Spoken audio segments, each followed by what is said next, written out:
News লেভৰ বিশেষ অনুষ্ঠান প্ৰেক্ষাপথলৈ স্বাগতম মই সৈয়দ জাৰিৰ হুছেইন আৰু মোৰ লগত আছে অসমৰ স্বাস্থ্য মন্ত্ৰী ডক্টৰ হিমন্ত বিশ্ব শৰ্মা ডক্টৰ হিমন্ত বিশ্ব শৰ্মা আপোনাক আকৌ এবাৰ স্বাগতম জনাইছোঁ আমি পৰ্যায়ক্ৰমে আমি আপোনাৰ লগত কথা পাতি আছোঁ আপুনিও পাতি আছে অসমৰ ৰাইজৰ লগত সংবাদ মাধ্যমৰ যোগেদি মাজে মাজে ভাল খবৰ আহে মাজে মাজে কেতিয়াবা অলপ সেটবেকৰ নিচিনা হৈ যায় আজি লাষ্ট দুদিনত আমি দেখিছোঁ আজিও আমি দেখিছোঁ যে 5 জনতকৈ অধিক পেশেন্টস ইতিমধ্যে আপুনি ডিসচাৰ্জ দিবলৈ সক্ষম হৈছে অসমৰ তাৰ মাজত আমি দেখিছোঁ যে চাইনাৰ পৰা PPE কিটছ আজিৰ সময়ত PPE কিটছ বুলি ক'লে মানে এটা লাইফলাইন সো কৰবাত নহয় কৰবাত আৰু আপুনি কৈ আছে যে আৰু কেইজনমান পেশেন্টক ৰিলিজ দিয়া হ'ব সো কৰবাত নহয় কৰবাত সেটবেকছৰ মাজত ভাল ভাল খবৰো কৰবাত এটা যেন ৰে অফ হোপ আমাৰ অসমত টোটেল আমি 32টা কেছ পজিটিভ হৈছিলে দুৰ্ভাগ্যজনকভাৱে এজন ব্যক্তিৰ হাইলাকান্দিৰ ব্যক্তি এজনৰ এই ৰোগত আক্ৰান্ত হৈ শিলচৰ মেডিকেল কলেজত মৃত্যু হয় তাৰ পিছত আমাৰ হাতত 31টা কেছ পজিটিভ হৈ থাকে আন্ডাৰ ট্ৰিটমেন্ট থাকে যোৱাকালি আমি দুজন ব্যক্তিক সোণাপুৰ সিভিল হস্পিটালৰ পৰা ডিসচাৰ্জ দিবলৈ সক্ষম হৈছিলোঁ আজি আমি ৰাতিপুৱা গোলাঘাট জিলা গোৱালপাৰা জিলা অসামৰিক চিকিৎসালয়ৰ পৰা 3জন ব্যক্তিক আমি মুকলি কৰি দিবলৈ সক্ষম হৈছোঁ অহাকালি আমি গোলাঘাটৰ পৰা আৰু কিছু ৰোগীক আমি মুকলি কৰি দিবলৈ সক্ষম হ'ম তাৰ পৰৱৰ্তী দিনটোত মহেন্দ্ৰ মোহন চৌধুৰী চিকিৎসালয় আৰু গুৱাহাটী চিকিৎসা মহাবিদ্যালয়ৰ পৰাও আমি কিছু ব্যক্তিক বা কিছু ৰোগীক আমি ডিসচাৰ্জ দিবলৈ সক্ষম হ'ম গতিকে মই ভাবো যে 20 তাৰিখৰ ভিতৰলৈকে আমাৰ চিকিৎসাধীন ৰোগীৰ সংখ্যা সিঙ্গল ডিজিটলৈকে অৰ্থাৎ 10ৰ তললৈকে আমি নমাই আনিব পাৰিম তেনেকুৱা এটা ধাৰণা আমাৰ আছে কিন্তু 20 তাৰিখলৈকে যদি আৰু নতুন ৰোগীৰ সংখ্যা বাঢ়ে তেতিয়াহলে অৱশ্যে সংখ্যাটো হয়তো বাঢ়ি থাকিব গতিকে আজিৰ দিনটোত মই ভাবো যে আমাৰ যেটো কন্টেইনমেন্ট স্ট্ৰেটেজি আছিল সেইখিনি এজ পাৰ প্ল্যান কাম আৰম্ভ হৈছে বা কাম হৈছে তাৰ পিছত আমাৰ লগত পিপি কিটৰ এটা সমস্যা আছিল 1,50,000 পিপি কিট আমি ভাৰতৰ ভিতৰৰ পৰা সংগ্ৰহ কৰিবলৈ সক্ষম হৈছিলোঁ ভাৰতবৰ্ষক কিছুদিন আগতে চাইনাই 1,70,000 পিপি কিট দিছিলে আৰু বৰ্তমান নতুনকৈ ভাৰতবৰ্ষলৈকে প্ৰায় 6-7 লাখ পিপি কিট চীনৰ পৰা আমদানি হোৱাৰ পথত বা ইতিমধ্যে আমদানি আৰম্ভ হৈছে ইয়াৰ মাজত আমাৰ ৰাজ্যখনেও ভাৰতবৰ্ষৰ আন প্ৰদেশৰ দৰে অৱশ্যে তেওঁলোকৰ কনসাইনমেন্ট বিলাক আজিৰ পৰা আহিব কিন্তু আমাৰ কনসাইনমেন্টটো যোৱাকালিয়ে আমি আনিবলৈ সক্ষম হলো সেই 50,000 পিপি কিট আমাৰ লগত অহাৰ লগে লগে 1.5 লাখ আৰু 50,000 2 লাখ পিপি কিট আমাৰ হাতত মজুদ হয় এতিয়া থাৰ্ড যেটো আমাক লাগে সেইটো হল যে আমি যদি স্বাভাৱিক অৱস্থাত ঘূৰি যাব লাগে সাপোজ গুৱাহাটী চিকিৎসা মহাবিদ্যালয়খন আমাৰ বন্ধ হৈ আছে আমি যদি এই চিকিৎসা মহাবিদ্যালয়খন খুলিব লাগে পেশেন্ট এজন কোভিড হক বা নহক পেশেন্ট এজন যেতিয়া ডক্টৰৰ ওচৰত আহিব ডক্টৰে তেওঁক চিকিৎসা কৰাৰ আগতে এটা নিশ্চয়তা বিচাৰিব যে এই ব্যক্তিজন কোভিড আক্ৰান্ত হয় নেকি এতিয়া আমি যেটো টেষ্ট কৰো সেই টেষ্টত 6 ঘণ্টা সময় লাগে ৰিজাল্ট দিবৰ কাৰণে ৰেপিড টেষ্টিং কিট আমি আকৌ ICMR Indian council of medical ৰিচাৰ্চে যি 7টা অৰ্গেনাইজেশ্যনক ইয়াত এপ্ৰুভ কৰিছে প্ৰায়বিলাকেই চাইনাৰ তাৰে 2টা চাইনিজ কোম্পানীক আমি 50,000 ৰেপিড টেষ্ট কিটৰ আমি অৰ্ডাৰ দিছোঁ সেই একেটা কোম্পানীৰ পৰা আজি ICMRে ৰেপিড টেষ্ট কিট পালে প্ৰায় লক্ষাধিক ৰেপিড টেষ্ট কিট পালে তাৰ পৰা হয়তো আমি অলপ ভাগ পাম কিন্তু নিজাকৈ ৰাজ্য চৰকাৰে 1 লাখ টেষ্ট কিট আনিবৰ বাবে চেষ্টা কৰিছে সেই টেষ্ট কিটখিনি আহিলে আমি আমাৰ হস্পিটালবিলাকত সাধাৰণ ৰোগীৰ যিটো আগমন য'ত অলপ আমি প্ৰতিবন্ধকতা এতিয়া ৰাখি থৈছোঁ সেইখিনিও আমি মুকলি কৰি দিব পাৰিম তাৰমানে ৰেপিড মানে যিকোনো পেচেণ্ট যেতিয়া আহিব প্ৰথমতে টেষ্টটো কৰি ল'ব এতিয়া আপোনালোকে দেখিব যে এমিৰেটছ ফ্লাইটত যদি কোনোবা উঠে তেওঁলোকক ধুনীয়াকৈ বহুৱাই লয় টেষ্ট কৰি লয় যেতিয়া নিগেটিভ দেখে তেতিয়াহে ফ্লাইটত উঠিব দিয়ে ঠিক তেনেকৈ আমাৰ হস্পিটালত যেতিয়া এজন পেচেণ্ট আহিব অলপ মনত ডাউট লাগি আছে ডক্টৰজনে কি কৰিব কি নকৰিব সেই সময়ত যদি ৰেপিড টেষ্ট কিটটো কৰি লয় তেতিয়াহ'লে ডক্টৰজন মানসিকভাৱে চিয়ৰ হৈ গ'ল যে এখেতৰ কোভিড নাই সেই ধৰণৰ ব্যৱস্থা এটা হোৱাৰ লগে লগে আমি যিটো নৰ্মেলাইজেশ্যনৰ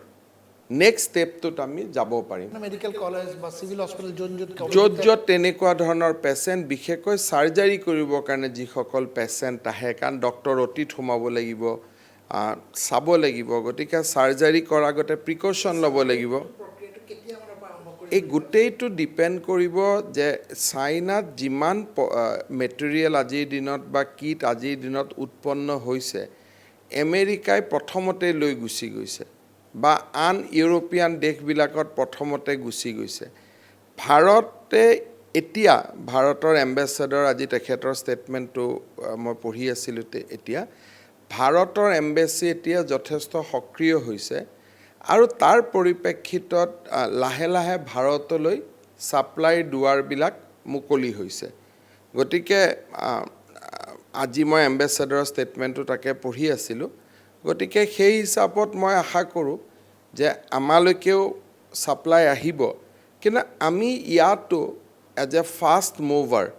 আমি অৰ্ডাৰবিলাক আগতীয়াকৈ দি ৰাখি আমি নিজাববীয়াকৈ কেন্দ্ৰীয় চৰকাৰে দিছে কেন্দ্ৰীয় চৰকাৰে যি কোম্পানীক দিছে বা যি ৰেটত দিছে ক'ৰবাত এটকা কম বেছি আমিও সেই ধৰণে ৰেলৰ ডবাটো পিছত আমি লগাই দিছোঁ গতিকে মই ভাবোঁ যে আমিও কিছু কিটছ আমি পাই যাম তেনেকুৱা এটা মই আশা কৰিছোঁ এতিয়া সেইটো লৈ পেলাই যথেষ্ট চৰ্চা দুটা চৰ্চা এটা চৰ্চা এখিনি মানুহে কৈ আছে যে চাইনাৰ পৰা কিয় আনিছোঁ আৰু এটা চামে এখিনি মানুহে কৈ আছে যে ইমান ফাষ্ট মুভমেণ্ট যে প্ৰথম কথা এইটো আমি বুজি পাব লাগিব যে চাইনাৰ পৰা গোটেই বিশ্বই আনিছে অসমে আনা নাই গোটেই পৃথিৱীখনেই চাইনাৰ পিছত থিয় হৈ আছে যে আমাক দিয়ক যিবিলাক ডনেশ্যন হিচাপে আহিছে তাত কিছু বেয়া বস্তু আহিছে কোৱালিটিৰ কথা কিন্তু আমি ডনেশ্যন আনা নাই আমি কিনি আনিছোঁ আমি পইচা দি কিনি আনিছোঁ যদিকে কিবা যদি আমাক বেয়া বস্তু দিয়ে আমি ৰিপ্লেচ কৰিব পাৰিম কাষ্টম চেক হ'ব চৰকাৰৰ অনুমতি হ'ব আৰু যিমান আজিৰ দিনত ৰেপিড টেষ্ট কিট বা RNA এক্সট্ৰাকশ্যন কিট আমি লৈ আছোঁ তাৰো মেজৰিটি চাইনাৰ পৰাই আহি আছে কাৰণ ভাৰতত সেই ধৰণৰ যিটো টেষ্ট কিট বা এই ধৰণৰ বনোৱাটো ভাৰততো লেববিলাক আছে হয়তো আৰু এমাহ লাগিব লেববিলাক মুকলি হওঁতে কিন্তু এজ অফ নাও ভাৰত চৰকাৰে যিটো কৰি আছে সেইটোৱে অসম চৰকাৰে কৰি আছে পৃথকে আমি কোনো কৰা নাই আৰু আজিৰ দিনতো আমি যিমান মাস্ক বান ব্যৱস্থা আমি হাতত দেখি আছোঁ তাৰ 50% হওক 40% হওক 30% হওক চাইনিজ বস্তু আছে আৰু গোটেই বিশ্বতে সেই ব্যৱস্থাটো চলি আছে এইটোত কোনো আমি ব্যতিক্ৰম নহয় কিন্তু আমাৰ কাম হৈছে সেভ লাইভছ আজি যদি আমি চাইনাৰ পৰা কিয় আনিছোঁ কাৰণ চাইনাটো আমাৰ কোনো এইটো ক্ষেত্ৰত প্ৰতিবন্ধকতা নাই হাতত যিটো আমাৰ এপল ফোন আছে সেইটো আমি চাইনাৰ পৰা আনো প্ৰতি বছৰে আনন্দৰাম বৰুৱা কম্পিউটাৰ যি আমি দিওঁ সেইকেইটাও চাইনাৰ পৰাই আহে গতিকে চাইনাৰ লগত আমদানি আৰু ৰপ্তানি সেইটো আজিৰ কথা নহয় আমাৰ ট্ৰেড যিটো বেলেঞ্চ সেইটো আজি বহুত দিনৰ পৰা চলি আছে তাত কোনো প্ৰতিবন্ধকতা একো নাই এতিয়া এতিয়া এতিয়া আৰু এটা এইটো এটা ডেফিনেটলি এডমাইৰেবল যে বাকীবিলাক ষ্টেটে যিটো সময়ত PPE কিটছৰ কথা কৈ আছে কম আছে বুলি কৈ আছে ইভেন ডনাল্ড ট্ৰাম্পৰ নিচিনা মানুহে কৈ আছে সেই সময়ত আমি কেনেকৈ অনা হ'ল মানে এতিয়া গুৱাংজাও এয়াৰপৰ্টত সেইটো এটা আছে আজি ৰাতিপুৱাৰ পৰা ঝাৰখণ্ডৰ হেল্থ মিনিষ্টাৰ ছত্তীশগড়ৰ হেল্থ মিনিষ্টাৰৰ পৰা আৰম্ভ কৰি সকলোৱে মোৰ পৰা এড্ৰেছটো লৈছে কেনেকৈ আনিব লাগে আৰু সকলোকে মই যোনে মোক ফোন কৰিছে মই সকলোকে বুজাই দিছোঁ আৰু সকলোৱে হয়তো আমাৰ এটা চেনেলত যাব আৰু এটা চেনেল আছে আমাৰ অসমৰ এডভান্টেজটো আছিল কি যে আমি ইয়াত অপাৰেশ্যন স্মাইল ইণ্ডিয়া তেওঁলোকৰ তত্ত্বাৱধানত আৰু NHMৰ সহযোগত আমি অপাৰেশ্যন স্মাইলৰ কাম কৰোঁ তাৰে আৰু এটা তেওঁলোকৰে counter part operation smile China আছে গতিকে আমি যেতিয়া অৰ্ডাৰ দিলোঁ এই বস্তুখিনি আনিব লাগে আমি 29 মাৰ্চতে আমি অৰ্ডাৰ দিছিলোঁ প্ৰথমতে প্লেন আছিল যে চাইনাৰ পৰা হংকং আহিব তেতিয়া ইণ্ডিয়া আৰু চাইনাৰ মাজত বিমান খোলা নাছিল চ' আইডিয়াটো আছিল যে চাইনাৰ পৰা হংকং আহিব হংকঙৰ পৰা আমি পাম কিন্তু হংকং এয়াৰপৰ্টৰ নিয়মটো হ'ল যে 2 ঘণ্টাৰ ভিতৰতে যদি লোড কৰিব নোৱাৰে তেতিয়াহ'লে পাইলটক কোৱাৰেণ্টাইন কৰি দিব তাৰমানে পাইলটজন 14 দিন তাত থাকি যাব লাগিব আৰু আমাৰ বস্তুবিলাক 2 ঘণ্টাত লোড কৰিবৰ কাৰণে পেলেটছ বুলি কয় পেলেটছেদি সোমাই বস্তুটো সেই সময়ত ইমান স্মুথেন কৰিব পৰা অৱস্থাত নাছিল এতিয়া আমাৰ এই অপাৰেশ্যন স্মাইলৰ যিটো কাউণ্টাৰ পাৰ্ট চাইনা আমাৰ যিসকল ভলেণ্টিয়াৰ্ছ আছে তেওঁলোকে অসমক সহায় কৰি দিলে যে আমি আমাৰ যিটো কাৰ্গো হ'ব তাত গোটেই ব্যৱস্থা কৰা আৰু এতিয়া আজিকালি চাইনাই কাৰ্গো নপঠোৱা হৈছে যেতিয়ালৈকে তেওঁলোকে নিজে চেক কৰি নলয় কোৱালিটি এটা তেওঁলোকৰ আজিকালি তেওঁলোকে চেক কৰে কোৱালিটি চেক কৰাৰ পিছত মই এতিয়া বস্তুখিনি গুৱাহাটী এয়াৰপৰ্টত লৈ আহিছোঁ মোৰ হাতত কিন্তু পৰা নাই কাষ্টমছে এতিয়া চাব অসমৰ ইণ্ডিয়ান কাষ্টমছে আজি গধূলিৰ ফাললৈকেহে আমি পাম তাৰ পিছত আকৌ আমাৰ ডক্টৰসকলে পৰীক্ষা কৰিব যে ঠিক আছে নাই ষ্টেৰাইল আছে নাই চেনেল আছে তাৰ পিছত আল্টিমেটলি ই ব্যৱহাৰ হ'ব এই অপাৰেশ্যন স্মাইলৰ মিডিয়ামটোৰ সহায় আমি লোৱাৰ কাৰণে আমি অলপ ফাষ্ট মুভাৰ এডভান্টেজ আমি পালোঁ আৰু আজিৰ দিনত মোৰ 2টা লাভ হ'ল 3 দিন আগতে মুকেশ আম্বানী ডাঙৰীয়াই 10,000 PPE কিটছ আমাক দিছিলে সেইটো মই বাল্ক হিচাপে পালোঁ আৰু এই 50,000 বাল্ক হিচাপে পালোঁ 60,000 বাকি কোনোবাই 10,000 কোনোবাই 5,000 বাকিখিনি সকলোৱে যোগাযোগ কৰি যেনেকৈ পাৰে তেনেকৈ আনি আছে গতিকে আজি আমাৰ 2 লাখৰ ষ্টেবল এটা ষ্টক এটা আমাৰ নিৰ্মাণ হ'ল সেইটো আমাৰ কাৰণে ভাল খবৰ এটা এতিয়া যদিও আপুনি খুব সহজভাৱে কৈ দিলে যে অপাৰেশ্যন স্মাইলৰ লগত বাট অপাৰেশ্যন স্মাইল ইণ্ডিয়া আৰু অপাৰেশ্যন স্মাইল চাইনা সেই গোটেই চেনেলাইজ কৰাটো ইয়াত আৰু কিছু কথা আছে এই গোটেই প্ৰকিউৰমেণ্টটো কৰোঁতে এডভান্স পে'মেণ্ট দিব লাগে চৰকাৰে এডভান্স পে'মেণ্ট দিব নোৱাৰে কাৰণ চৰকাৰৰ এডভান্স পে'মেণ্ট দিয়াৰ কোনো অধিকাৰ নাই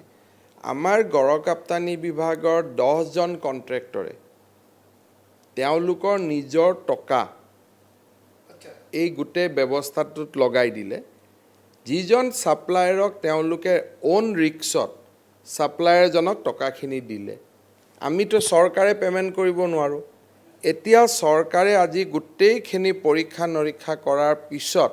7 দিন পিছত চৰকাৰে বা 4 দিন পিছত সেই ফাৰ্মখনক আমি পে'মেণ্ট কৰিম সেই ফাৰ্মখনে মোক এটা জেণ্টেলমেন কমিট কৰি থৈছে যে মই টকাকেইটা আমি PWDৰ যি 10জন কণ্ট্ৰেক্টৰে দিছে তেওঁলোকক ঘূৰাই দিম যদি ঘূৰাই নিদিয়ে আকৌ মোৰ ওপৰত পৰিব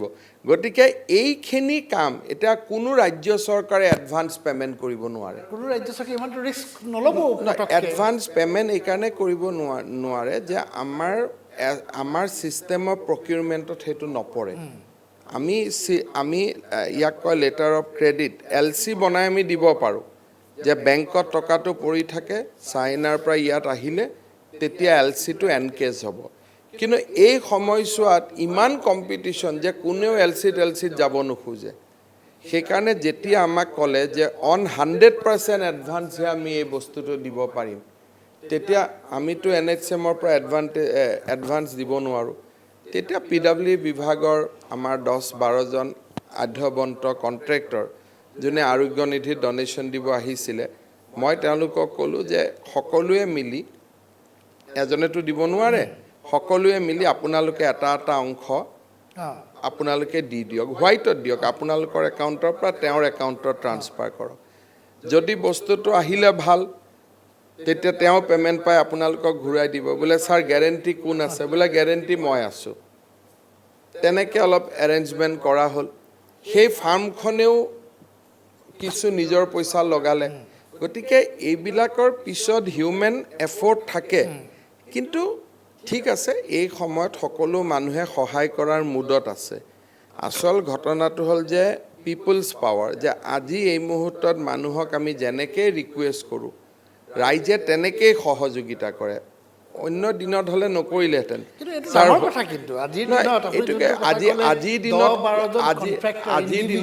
আজিৰ দিনত কোনেও নিজৰ হোৱাইট টকা নলগায় আৰু ডাউটফুল আহিব ঘূৰি আহিব নাহিব ঘূৰি নাহিলে একাউণ্টত কি বুলি লিখিম সেই মানুহজন বা কুক জান এডভান্স দিছে কিজানি মানুহজনৰ ব্যৱসায়টোত কিবা 2 নম্বৰী ব্যৱসায় আছে পিছত ইনকাম টেক্সে ধৰিব ৰিস্ক থাকে কিন্তু আজিৰ দিনত সকলো মানুহে এটা মনত পজিটিভ হৈ আছে যে নহয় আমি কোভিডৰ কাৰণে ৰাইজক সহায় কৰিব লাগে নিজৰ অলপ ক্ষতি হ'লেও হ'ব চ' সেই গুডউইলটোকে আমি বিভিন্ন জেগাত আমি লগোৱাইছোঁ আজি আম্বানী ডাঙৰীয়াই মোক সুধিছিল যে মই সকলো চৰকাৰকে সহায় কৰিছোঁ তোমালোককো আমি কিবা এটা পুঁজি দিব খোজোঁ তেতিয়া মই ক'লোঁ মোক আজিৰ দিনত টকা নালাগে আপুনি PP কিটছ দিয়ক তেতিয়া তেওঁ ক'লে মইতো যোগাৰ কৰাটো বহুত অসুবিধা হ'ব মই বোলো আপোনাৰ যদি অসুবিধা হয় আমাৰ আৰু কিমান অসুবিধা হ'ব তেতিয়া তেওঁ ভাল পালে যে আমি টকা নুখুজি কিটছ খুজিছোঁ তেওঁ ক'লে যে মই কিবা এটা কৰিম আৰু খুব ভাল কোৱালিটিৰ PP কিটছ তেওঁ আমাক 10,000 দিলে ক'লে আৰু লাগিলে মই আৰু দিম গতিকে টকাখিনি দিব নিজে ফোন কৰিছিল তেতিয়া আমি ক'লোঁ যে টকা নালাগে PP কিটছ দিয়ক কাৰণ মই টকাখিনি লৈ কি কৰিম মইতো আজি মোক টকা নালাগে মোক কিটছ লাগে গতিকে সেই ধৰণৰ কাম আমি অলপ কৰাৰ বাবে বেলেগ চৰকাৰক হয়তো টকা ট্ৰান্সফাৰ কৰিছে মই 2-এজন মুখ্যমন্ত্ৰীক দেখিছোঁ RILক ধন্যবাদ জনাই টুইট কৰা কোনোবা 1 কোটি লৈছে 1.5 কোটি লৈছে ধন্যবাদ দিছে কিন্তু আমি সেইটো নকৰি মই তেখেতসকলক ক'লোঁ তেখেতৰ ল'ৰাই মোক ফোন কৰোঁতে যে এইটো আপুনি PP কিটছ দিয়ক মোক গতিকে সেই ধৰণৰ কাৰণ আজিৰ দিনত PP কিটছৰ সেই সময়ত মই যিটো সময়ৰ কথা কৈ আছোঁ যে এতিয়া যেতিয়া চাইনিজ ৰাস্তাটো খুলি যাব আৰু ইণ্ডিয়াই চাইনাৰ পৰা PP কিটছ বনোৱা মেচিনো অলপ ইম্পৰ্ট কৰিব খুজিছে আজি ৱেবছাইটত আপোনালোকে দেখিব যেতিয়া মেচিনো ইম্পৰ্ট হৈ যাব আনাদাৰ 20 ডেইজত মই ভাবোঁ যে এই অসুবিধাটো শ্বৰ্টেজটো বহু পৰিমাণে দূৰ হৈ যাব কিন্তু যিটো সময়ত আমি পাইছোঁ ক্ৰুচিয়েল সময় টাইম সেই টাইমটো খুব ইম্পৰ্টেণ্ট কাৰণ পিছলৈ মানুহে বহুত কথা ক'ব পাৰিব 16 মাৰ্চত আমাৰ হাতত 10টা PP কিটছ আছিল আৰু ভাৰ্চুৱেলি কিছুমান কথা আজি কোৱাৰ সময় নহয় আমাৰ গুৱাহাটী মেডিকেল কলেজত তাকে লৈ বহুত পৰিৱেশ আমি ফেচ কৰিছোঁ সেই সময়ত চ' 10টা PP কিটছৰ পৰা 2 লাখলৈকে এতিয়া আজি আমি এটা অৰ্ডাৰ দিছোঁ যে এতিয়া আৰু আমি কিনিব নালাগে যিমান খৰচ হ'ব সিমানহে আমি ৰিপ্লেচ কৰিম খালি ৰিপ্লেচ কৰিম 2 লাখ এটা বাফাৰ আমি ৰাখিম যদি আজিৰ দিনটোত 5,000 খৰচ হৈছে আমি 5,000 কিনিম 3,000 খৰচ হ'ব 3,000 কিনিম আৰু সিমানটো আমি এতিয়া ভাৰতৰ পৰা কিনি থাকিব পাৰিম এটা পুল এটা বনাই ল'লে এটা বেছ বাফাৰ এটা আমাৰ হৈ গ'ল চ' সেইটো এটা ভাল কথা এই গোটেইবিলাকৰ কাৰণে যেনে যোনটো ইনফ্ৰাষ্ট্ৰাকচাৰৰ কথা কৈ আছোঁ তাৰ মাজত আমি দেখিলোঁ যে ICUs হ'ল ভেণ্টিলেটাৰ্ছ হ'ল হস্পিটেল নিৰ্মাণৰ কথা ইয়াত কিছুমান নতুন নতুন কথা আমি শিকি আছোঁ যেনেকৈ আমাৰ গুৱাহাটী চিকিৎসা মহাবিদ্যালয়ত আমি 50খন ICU বেড ঠিক কৰিলোঁ নতুন যি হ'ল ৰাস্তাৰ ইটো ফালে আৰু এখন কোভিডৰ কাৰণে আমি হস্পিটেল আমি নিৰ্মাণ কৰাৰ কাৰণে ঠিক কৰিলোঁ চব হ'ল যেতিয়া আমি বিল্ডিংটোত গ'লোঁ তেতিয়া কণ্ট্ৰেক্টৰে ক'লে যে আমাক ইঞ্জিনিয়াৰ লাগিব চ' ক'ৰ পৰা ইঞ্জিনিয়াৰ লাগিব কলিকতাৰ পৰা আহিব লাগিব কলিকতাৰ পৰা ইঞ্জিনিয়াৰ আহি তেওঁ ক'লে যে চেণ্ট্ৰেল এয়াৰ কণ্ডিশ্যনত আপুনি ICU কৰিব নোৱাৰে চেণ্ট্ৰেল এয়াৰ কণ্ডিশ্যনত কিয় নোৱাৰে কাৰণ ভাইৰাছটো চাৰ্কুলেট কৰি দিব এতিয়া আমাৰ ICUত আমাক কি লাগিলে হেপা ফিল্টাৰ বুলি এটা বস্তু লাগিলে আৰু UV ৰে লগাব লাগিব UV ৰে যেতিয়া এটা থাকিব UV ৰে ভাইৰাছটোক মাৰি পেলায় কৰোনা ভাইৰাছ হওক আন ভাইৰাছ হওক আজিৰ দিনত UV ৰে আহিব লাগে কানাডাৰ পৰা আমাৰ ইয়াত নাপাব যিটো UV ৰে প্লেট পাব এতিয়া আমাৰ এক্সপোৰ্ট হৈ আছে অসমৰ কাৰণে গুৱাহাটী চিকিৎসা মহাবিদ্যালয় যিখন আমি কৰোনা হস্পিটেল কৰিছোঁ তাৰ কাৰণে আমি অলৰেডি অৰ্ডাৰ প্লেচ কৰি দিলোঁ UV ৰে প্লেট এতিয়া কানাডাৰ পৰা আহি আছে আমালৈ কানাডা 3 ডেইজত আমি পাই যাম তেতিয়া আমাৰ প্ৰায় 300 বেডেড কৰোনা হস্পিটেল এখন আমি GMCত কৰি ল'ম আমি ছুপাৰ স্পেচিয়েলিটি হিচাপে বনাইছিলোঁ কিন্তু এতিয়া কৰোনা হিচাপে হ'লে আমাৰ বৰ্তমানৰ পুৰণা মেডিকেল কলেজ কেম্পাছটো আমি কমপ্লিটলি জেনেৰেল ৰাইজৰ কাৰণে খুলি দিব পাৰিম প্ৰায় 187 আগত যি আছিল তাৰ লগত সংযোগ কৰি গুৱাহাটীতে আমাৰ ICU বাঢ়িলে বিভিন্ন জেগাত বাঢ়িলে আজিৰ দিনত আমি এখন প্লেন আনভেইল কৰিম নেক্সট 3 ডেইজত যে অসমত অহা ডিচেম্বৰৰ ভিতৰত বিভিন্ন গভৰ্ণমেণ্ট হস্পিটেলত 1000 নতুন ভেণ্টিলেটৰ লগোৱাৰ কাৰণে 1000 যিটো আমি প্ৰথম LNTত কৰিব খুজিছিলোঁ ডেট ৱাজ গিভিং আছ 300 এতিয়া আমি দেখিলোঁ যে বিভিন্ন জেগাত আমাৰ হস্পিটেলবিলাক বনি আছিলে why not we complete those hospital and put ventilator there কেবিনেটত আমাৰ আলোচনা হ'ল হৈ পেলাই আমাৰ সিদ্ধান্ত হ'ল যে আমি 5 বছৰ থকা হস্পিটেলখিনি নকৰোঁ আমি আমাৰ হস্পিটেলবিলাকত কৰি দিওঁ কেনেকুৱা বঙাইগাঁৱৰ কাষত চিৰাঙত আমাৰ হস্পিটেল আছে আমি সেইখন হস্পিটেল লৈ ল'লোঁ ছুপাৰ স্পেচিয়েলিটি কোভিড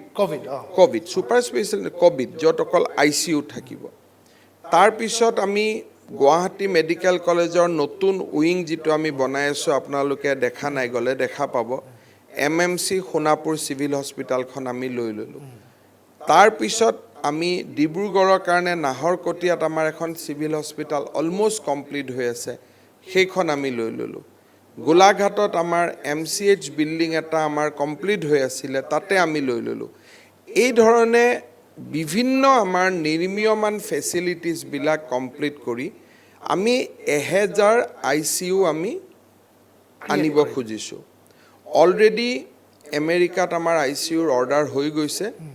তেওঁলোকৰ নিডটো পূৰা হোৱালৈকে আমালৈকে শ্বিপমেণ্ট আহিব it will take 2 months or 2.5 months কিন্তু আমালৈকে আহিব দ্বিতীয়তে এই হস্পিটেলবিলাকৰ কাম 6 মাহৰ ভিতৰত বা 4 মাহৰ ভিতৰত 2 মাহৰ ভিতৰত বিভিন্ন হস্পিটেল বিভিন্ন ফেজত আছে সেইবোৰ নিৰ্মাণ কৰাৰ কাৰণে PWD বিল্ডিং ডিপাৰ্টমেণ্টে লাগি গৈছে আকৌ সেইবিলাকৰ কাৰণে UV ৰে দি আনাৰ কাম আমি বেকআপ চলাই আছোঁ তাৰ লগত man power planning anaesthesia recruitment BSc nursing recruitment আৰু ICU টেকনিচিয়ানৰ ৰিক্ৰুটমেণ্ট এই গোটেইবিলাকক লৈ আমি এটা সুন্দৰ প্লেনিং কৰিছোঁ আমি পৰহি দিনাখনো গোটেই দিনটো বহিলোঁ আপোনালোকৰ লগত অহা 4-5 দিনত আমি শ্বেয়াৰ কৰিব পাৰিম বাই ডিচেম্বৰ আমাৰ টাৰ্গেটটো হ'ল যে অসমত 1000 ICU বেড আজি থাকাখিনিৰ ওপৰত হ'ব লাগে আজি উই হেভ অলৰেডি অলমোষ্ট 500ৰ ৰেঞ্জত আমি আছোঁ বাট ইট শুড বি 1000 মোৰ যিটো আমি প্ল্যানিং কৰা হৈছে প্ল্যানিং কৰিছোঁ তাৰ কাৰণে আৰোগ্য নিধিত যি সদাশয় ব্যক্তিসকলে আমাক পইচা দিলে সেইখিনি আমি তাত খৰচ কৰিম বুলি ভাবিছোঁ ভাৰত চৰকাৰেও আমাক সহায় কৰিম বুলি কথা দিছে এই গোটেইখিনি হ'লে কি হ'ব যে সদায়ৰ কাৰণে আজিৰ পৰা 50 বছৰ পিছতো যদি কেতিয়াবা এনেকুৱা ঘটনা হয় 60 বছৰ পিছতো হয় এই বিশাল ইনফ্ৰাষ্ট্ৰাকচাৰ আমি যেটো নিৰ্মাণ কৰি থৈ যাম it will be remain helpful for all time to কাম সেইকাৰণে আমি পৰিকল্পনা বহুত ডাঙৰ পৰিকল্পনা কোনো ষ্টেটে কৰা নাই পৰিকল্পনাটো আপোনাৰ another 5-6 months of নাই বাই ডিসেম্বৰ আৰু ডিসেম্বৰ মানে ডিসেম্বৰত হ'ব এইটো নহয় কোনোবা এটা পৰিকল্পনা অহা মাহত হ'ব কোনোবা এটা নেক্সট মাহৰ হ'ব বাই ডিসেম্বৰ 1000 এডিশনাল ভেন্টিলেশন ফেসিলিটি আমি এচিভ কৰিব খুজিছোঁ তাৰ লগত আৰু এটা আমি কাম কৰিব খুজিছোঁ আমাৰ যি 7খন নতুন মেডিকেল কলেজ এটা নিৰ্মাণ হৈ আছে তাৰ একেদিন আমি ড্ৰয়িং বিলাক চেঞ্জ কৰিছোঁ এই সময়ছোৱাত সাৰ্জাৰী আৰু মেডিসিন ওয়াৰ্ড বিলাকত আমি অক্সিজেন পাইপলাইন এতিয়া লগোৱাৰ প্ল্যান কৰিছোঁ তেতিয়া লাভ হয় কি ইন কেস অফ আৰ্জেন্সি সাৰ্জাৰী আৰু মেডিসিনৰ উইং কেটাও আপুনি আইসিইউ বা মিনিমাম আপুনি অক্সিজেন দিব পৰা ফেসিলিটি লৈকে কনভাৰ্ট কৰিব পাৰি গতিকে অক্সিজেন দিব পৰা মাহত পৰিবেশটো চাই আমাৰ বহুতখিনি নতুন পৰিকল্পনা প্ৰস্তুত হৈছে যিবিলাক আমি অহা সপ্তাহত আপোনালোকৰ লগতো কথা পাতিব পাৰিম এটা মেছিভ মেন পাৱাৰ আৰু ইনফ্ৰাষ্ট্ৰাকচাৰ বিল্ডিঙৰ কাম আমি হাতত ল'ব খুজিছোঁ মোৰ কথা আছিল যে আৰোগ্য নিধিত যে 500-1000 কোটিলৈকে দুখীয়া পৰা ধনী মানুহৰ পৰা মধ্যবিত্তলৈকে যিমান টকা আমাক দিছে প্ৰায় 95 crores আমি এতিয়ালৈকে পাইছোঁ ইয়াৰ যাতে প্ৰতিটো টকা অসমৰ হেলথ সেক্টৰ ডেভেলপমেন্টৰ কাৰণে ব্যয় হয় অফ কোৰ্স এইখিনি দি পুৰা নহব উইল ৰিকোয়াৰ্ড এৰাউণ্ড 200-250 crores কিন্তু ভাৰত চৰকাৰেও বাকিখিনি আমাক দিবৰ কাৰণে তেওঁলোকে আমাক অলৰেডি মই কথা পাতিছোঁ দে হেভ এগ্ৰিড গতিকে দুইটাৰ মাজত আমি খুব ভাল ইনফ্ৰাষ্ট্ৰাকচাৰ এটা বাই ডিসেম্বৰত পাম যেনেকে মই ক'ব পাৰিলোঁ ধেমাজি সিভিল হস্পিটালখন আমি লৈছোঁ লখিমপুৰ মেডিকেল কলেজ লৈছোঁ দুটা ডাঙৰ ইনফ্ৰাষ্ট্ৰাকচাৰ হ'ব বিশ্বনাথ চাৰিআলিত হস্পিটাল এখন হৈ আছে সেইখন আমি লৈছোঁ তাৰ পিছত আমি নগাঁৱত মেডিকেল কলেজখন ইয়াৰ স্কিমত এইটো স্কিমত আমি লৈছোঁ নাহৰকটীয়া লৈছোঁ বোকাখাটত এখন আমাৰ সিভিল সাব ডিভিজনেল হস্পিটাল প্ৰায় কমপ্লিশনত আছে সেইখন আমি লৈছোঁ আৰু এইবিলাক এটা গ্ৰিডত আনিব খুজিছোঁ হস্পিটাল কৰ্তৃপক্ষ এইটোক পৰিচালনা নকৰে আমাৰ ক্ৰিটিক্যাল কেয়াৰ আমি এটা গ্ৰিড বনাম সেই গ্ৰিডটোৱে এই গোটেই বস্তুখিনি চলাব মানে এটা হেলথ কেয়াৰ ফেসিলিটিটো স্বাস্থ্য খণ্ডটো it's going into a different level এইটো হৈ গ'লে এইটোৱে হ'ব যে কোভিডৰ মই নিজে শংকা কৰি আছোঁ যে গৰম দিনখিনি পাৰ হৈ যোৱাৰ লগে লগে শীত পৰাৰ লগে লগে অসমত কোভিডৰ নতুন আক্ৰমণ এটা আমি দেখা পাম বিজ্ঞানৰ কি আছে কি নাই মই নাজানো কিন্তু মই নিজে দেখি আহিছোঁ যে ঠাণ্ডা দেশবিলাকত কোভিডৰ আক্ৰমণটো খুব বেছি হৈ আছে অসমৰ সন্মুখত দুটা প্ৰত্যাহ্বান আছে এটা শৰ্টকালীন প্ৰত্যাহ্বান আছিল তবলিকটো মোটামুটি আমি পাৰ কৰিছোঁ লগত আছিল অসমৰ পৰা বাহিৰৰ পৰা পঢ়ি শুনি অহা ল'ৰাবিলাক তেওঁলোক বেলেগ ষ্টেটত কমিউনিটি স্প্ৰেডিং হওক ফেজ 2 হওক এইটো হোৱাৰ আগতে অসমত আহিলে আৰু তবলিকসকলক আমি 1400ক লগে লগে ধৰি ঘৰৰ ভিতৰত সোমাই দিলোঁ কোৱাৰেণ্টাইন কৰা হ'ল স্প্ৰেড কৰিব নোৱাৰা হ'ল হৈছে যদি হলটোৰ ভিতৰতে হৈছে দেউতাক মাক ল'ৰা ছোৱালীৰ মাজত হৈছে আৰু গোটেইকেইটা কোৱাৰেণ্টাইনত আছে সমাজত যাব পৰা নাই সো ফাৰ্ষ্ট ৱেভটো আমি মোটামুটি উইথ লেছ কেজুৱেলিটি যে হোৱা নাই এনেকুৱা নহয় এজন মানুহৰ মৃত্যু হৈছে 32 জন মানুহ হস্পিটালত হৈছে অহা 10 দিনত হয়তো আৰু কিছু হ'ব পাৰে বাট উইথ লেছ কেজুৱেলিটি আমি এইটো পাৰ কৰিছোঁ সেকেন্ড আমাৰ যেটো কেজুৱেলিটি বা ভয় আছে সেইটো হ'ল এইকেইটা দিন আমি এটা ফাইনেন্সিয়েল এসিস্টেন্স প্ল্যান কৰিছিলোঁ লগত এটা আমি সেন্সাস কৰিছিলোঁ যে অসমৰ বাহিৰত কিমান অসমীয়া ব্যক্তি আজিৰ দিনত আছে চ' এতিয়ালৈকে 4 লাখ হেড কাউণ্ট আমি পাইছোঁ নম্বৰটো হয়তো অহা 2টা দিনত আৰু বাঢ়িব তাৰমানে 5 লাখ অসমৰ মানুহ আজিৰ দিনটোত অসমৰ বাহিৰত আছে যদি সব জেগাত লকডাউন খুলি যায় তেওঁলোক নিজৰ নিজৰ কৰ্মস্থলত সোমাই যায় ক'বলগীয়া একো নাই কিন্তু যদি তেওঁলোক অসমত ঘূৰি আহে 3 তাৰিখৰ পিছত 3 তাৰিখৰ পিছত হওক যেতিয়াই লকডাউন খোলে এই 5 লাখ মানুহৰ কাৰণে home quarantine facility quarantine check testing এটা নতুন এটা সেকেন্ড ৱেভ এটা আমি ডিল কৰিব লাগিব আৰু যেটো খুব টান হ'ব কাৰণ সেই ধৰণৰ ইনফ্ৰাষ্ট্ৰাকচাৰ আমি এতিয়া কামত লাগিছো একেটা দিনত কিন্তু সেকেন্ড ৱেভটো হ্যান্ডেল কৰাটো টান হ'ব এইখিনিও হ্যান্ডেল কৰাৰ পিছত থাৰ্ড যেটো মই আশা কৰিছো শীতৰ লগত at the time of winter গতিকে ডিসেম্বৰলৈকে ৰেড ফ্ল্যাগ যেটো এলাৰ্ট পজিশন চলি থাকিব মাজত যদি ভ্যাকচিন ওলাই আহিলে মাজত যদি ঔষধ ওলাই আহিলে বা মাজত যদি ই মিউটেশন হয় দুৰ্বল হৈ যায় বা ভাইৰাছটোৰ বিপক্ষে যদি আমি কিবা ইমিউনিটি ডেভেলপ কৰো then it is a different issue মই এটা সৰু বিৰতি ল'ম বিৰতিৰ পিছত আমি আৰু কেতবোৰ কথা পাতিবলগীয়া আছে আমি এটা সৰু বিৰতিৰ পিছত পুনৰ উভতি আহিম বিৰতিৰ পিছত পুনৰ উভতি আহিছোঁ আমাৰ লগত আছে ডক্টৰ হিমন্ত বিশ্ব শৰ্মা ডক্টৰ হিমন্ত বিশ্ব শৰ্মা এতিয়া আপুনি কৈছিলে বিৰতিৰ আগতে যে প্ৰায় 4 লাখৰ পৰা 5 লাখ মানুহ বাহিৰত আছে বিভিন্ন তেওঁলোক হয়তো আহিব পৰা নাই যি কাৰণতে নহওক কিছুমান মাইগ্ৰেণ্ট লেবাৰাৰ্ছ থাকিব মজদুৰ পঢ়ি থকা বা যিকোনো ভাৱেই হওক আবদ্ধ হৈ আছে এতিয়া এটা হেল্পলাইন ইতিমধ্যে আপোনালোকে আৰম্ভ কৰিছিলে আৰু কিছু ফাইনেন্সিয়েল এছিষ্টেন্স অৰ্থাৎ আৰ্থিক কিছু সাহায্য দিয়াৰ এটা পৰিকল্পনা কৰিছিলে সেইটো কেনেকুৱা ষ্টেজত আছে কেনেকৈ হ'ব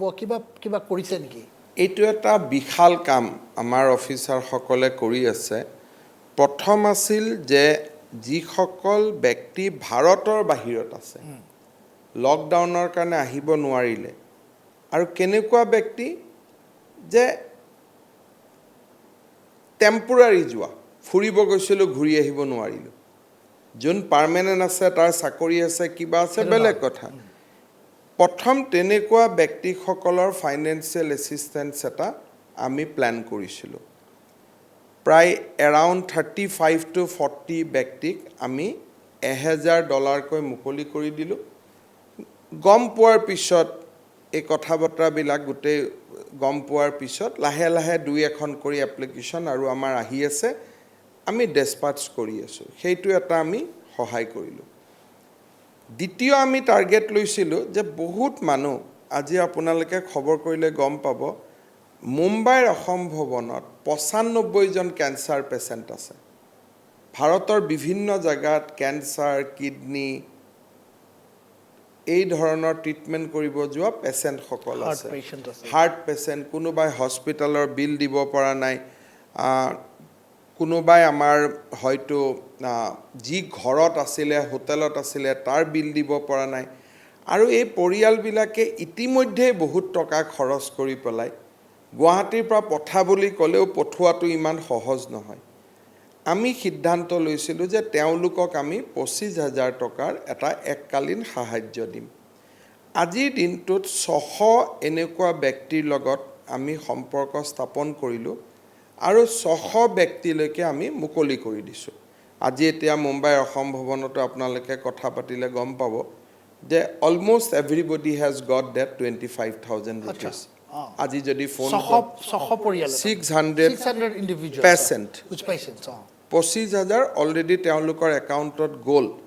আৰু আজি আপোনালোকে সুধিলে গম পাব আমি পৰখিতে পঠাইছিলোঁ কিন্তু বেংক বন্ধ আছিল কাৰণে ট্ৰান্সফাৰ হোৱা নাছিল কিন্তু আজিৰ পৰা পুঁজিবিলাক হস্তান্তৰিত হৈছে আৰু বাই ইভিনিং অলমোষ্ট কমপ্লিট হৈ যাব তেওঁলোকে প্ৰথম আমাক ফোন কৰে আমি তেওঁলোকক ঘূৰাই ফোন কৰি ডিটেইলছ লওঁ ডিটেইলছখিনি আমি ডিসি সকলৰ তাত পঠাওঁ ডিসি সকলে ইনকুৱাৰি কৰি আমাক আকৌ ঘূৰাই দিয়ে 3 দিনত এই প্ৰসেছটো আমি কমপ্লিট কৰি আমি আজি তেওঁলোকক মোষ্ট অফ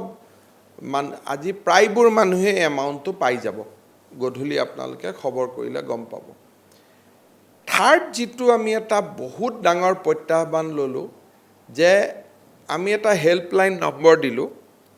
যে এই নম্বৰটোত আপোনালোকে মিছ কল দিয়ক সেইটো হ'ল জেনেৰেল যিখিনি অসমীয়া ল'ৰা ছোৱালী কামত গৈছে ইণ্ডাষ্ট্ৰীত কাম কৰিছে যি হওক আৰ্থিকভাৱে অলপ দুৰ্বল যোন ঘৰৰ পৰা পইচা পঠাব নোৱাৰে তাত বিপদত আছে কিমান টকা দিম তেওঁলোকক এতিয়া আমি ঠিক কৰা নাই প্ৰথম আমি সংখ্যাটো লৈ আছোঁ এতিয়ালৈকে 6 লাখ ফোন আহিলে হেড হিচাপত এজন মানুহে কেতিয়াবা 212 লৈকেও কৰিছে কিন্তু হেড হিচাপত 4 lakhs ওকে এই 4 lakhs মানুহৰ নাম ঠিকনা বেটছ বাই বেটছ আমি গুৱাহাটীত কম্পাইল কৰি জিলাত পঠাইছোঁ জিলা উপায়ুক্তসকলে 4-5 দিন সময় ল'ব গোটেইখিনি কম্পাইল কৰি ভেৰিফাই কৰিব দিবৰ কাৰণে 21-22 তাৰিখৰ ভিতৰত এখেতসকলৰ একাউণ্টলৈকেও আমি এটা এমাউণ্ট ট্ৰান্সফাৰ কৰিব পাৰিম সেই ধৰণৰ কামত এটা আমি দিনে নিশাই লাগি আছোঁ ইনফেক্ট যোৱা 3 দিন ধৰি আমাৰ মেক্সিমাম সময় তাতে আমি খৰচ কৰি আছোঁ এই যে 400 মান যে ল'ৰা ছোৱালী যে ষ্টুডেণ্টছ আছিলে ইঞ্জিনিয়াৰিং কলেজ এওঁলোকে কি কৰিছে এতিয়া প্ৰথম মিছ কল দিলে মিছ কল দিয়াৰ লগে লগে আমি এটা ৱেব লিংক পঠাই দিওঁ যিসকলে লিংকটো পূৰা কৰি পঠাই দিব তেওঁলোকৰ কথা নাই কিন্তু বহুত মানুহৰ লগতো হোৱাটছআপ নাই লিংক পূৰা কৰিব নোৱাৰে গতিকে তেওঁলোকক এই ভলেণ্টিয়াৰসকলে কথা পাতিব আচ্ছা কল চেণ্টাৰ টাইপৰ কল চেণ্টাৰ নিজৰ ঘৰত বহি কথা পাতিব মেনুৱেলি কৰিব মেনুৱেলি হেল্প কৰিব কথা পাতাৰ পিছত একাউণ্ট নম্বৰ লিখিব এইটো লিখিব তেওঁলোকৰ লেপটপত লিখি আমালৈকে পঠাই দিব যেতিয়া একচুৱেল টকা পঠাব সময় হ'ব একাউণ্ট বহুতে কি কৰে 0 টোক O লিখি দিয়ে O টোক 0 লিখি দিয়ে বা নামত ৰাহুল কুমাৰ মেধি কুমাৰটো নিলিখে KR লিখি দিলে গতিকে বেংকে নল'ব এই যে ইনকমপ্লিট ডাটা থাকিব এইখিনিক আকৌ ফোন কৰি কৰি এই ভলেণ্টিয়াৰসকলে ডেটাটো ক্লিন কৰি ল'ব গতিকে এটা বিশাল প্ৰক্ৰিয়া যেতিয়া আৰম্ভ হয় তেতিয়া আপোনালোকক আমি দেখুৱাব পাৰিম এতিয়া ফিল্ড লেভেল সাৰ্ভে চলি আছে সেই পাৰ্টিকুলাৰ কামটো এই ভলেণ্টিয়াৰসকলে কৰিব কিমান মান হ'ব বুলি ভাবে not less than 3.5 lakhs to fast ফেজতে হ'ব আৰু কিবা এটা মানে এস্টিমেট কৰিছে এতিয়া কৰা নাই কিয় এই গোটেই বিষয়বোৰ মুখ্যমন্ত্ৰী ডাঙৰীয়াৰ লগতো পাতিব লাগিব অকণমান বিত্ত বিভাগৰ লগতো আলোচনা কৰিব লাগিব কাৰণ চৰকাৰৰো বিত্তীয় অৱস্থা খুব ভাল নহয় যোৱা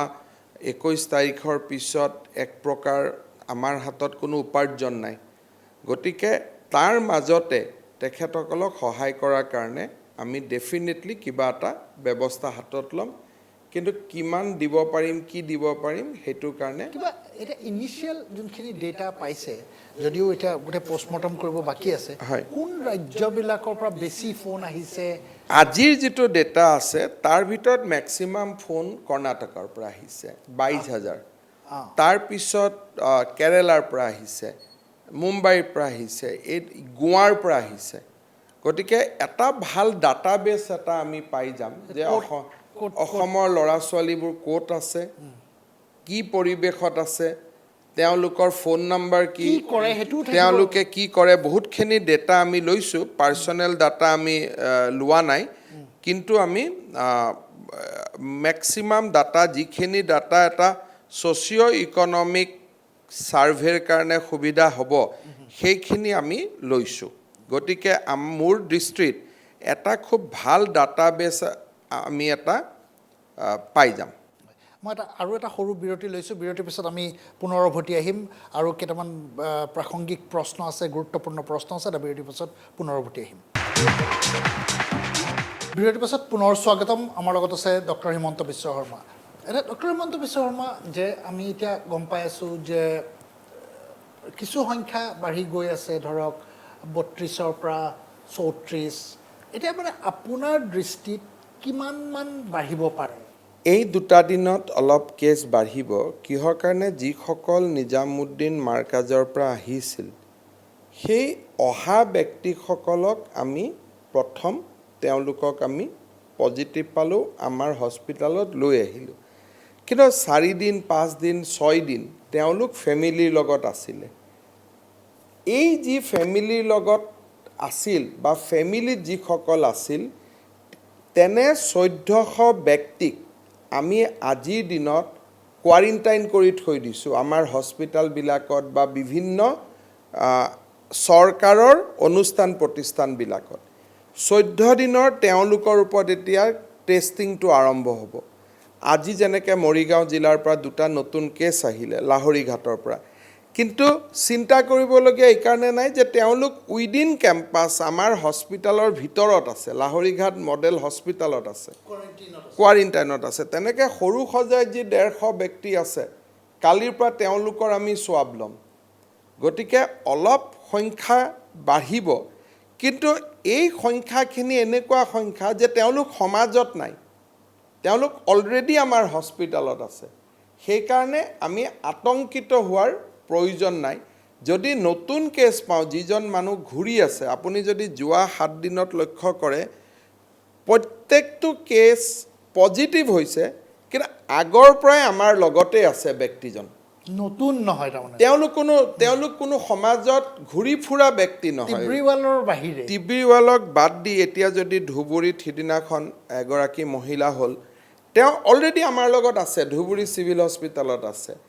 আজি লাহৰীঘাটৰ পৰা 2জন পজিটিভ হ'ল, 2জনে আমাৰ লাহৰীঘাট মডেল হস্পিটেলত যোৱা 12 দিনৰ পৰা আছে। সৰু সজাইৰ পৰাও এতিয়া কিছু পজিটিভ কেছ অহাৰ সম্ভাৱনা থাকিব। তেওঁলোক কিন্তু আমাৰ ভিতৰতে আছে। 1400 ব্যক্তিক যাক আমি কোৱাৰেণ্টাইনত ৰাখি থৈছোঁ বা 28 দিন আমাৰ লগত থাকিব, এই 28 দিনৰ মাজত এওঁলোকৰ কিছু ব্যক্তি পজিটিভ হৈ গৈ থাকিব, কিন্তু এওঁলোকে সমাজত এই ৰোগটো দিব নোৱাৰে। সেইটো এটা পজিটিভ, সেইটো এটা পজিটিভ। সেইকাৰণে নম্বৰটোৰ কাৰণে আমি শংকিত হ'ব নালাগে। কিন্তু যদি শংকিত আমি হ'ম,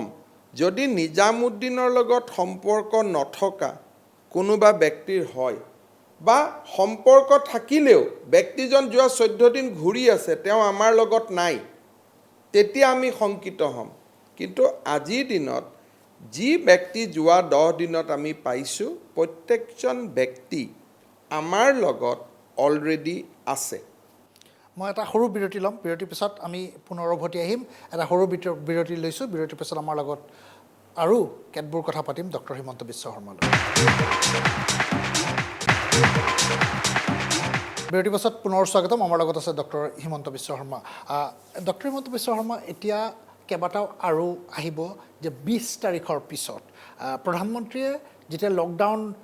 বৃদ্ধি কৰিছিলে মে' 3 তাৰিখলৈকে, তেওঁ তাৰ মাজত আৰু এটা ছাব ক্লজ এটা আনিছিলে যে 20 তাৰিখলৈকে, যে 20 তাৰিখলৈকে অগ্নি পৰীক্ষা, তেওঁ কৈছিলে যে এসপ্তাহ অগ্নি পৰীক্ষা 15ৰ পৰা 20লৈকে যিসমূহ ৰাজ্যই ভাল ফল দেখুৱাব পাৰিব, অৰ্থাৎ পজিটিভৰ সংখ্যা বৃদ্ধি নহয়, তেনেকুৱাবিলাক ৰাজ্যক কিছু ৰিলেক্সেশ্যন, কিছু শিথিল কৰি দিয়াৰ কথা কৈছে। চ' কি হ'ব পাৰে অসমৰ প্ৰেক্ষাপটত? তেখেতে কৈছিলে যে গোটেই ৰাজ্যখনক 3টা ভাগত বিভক্ত কৰা হ'ব,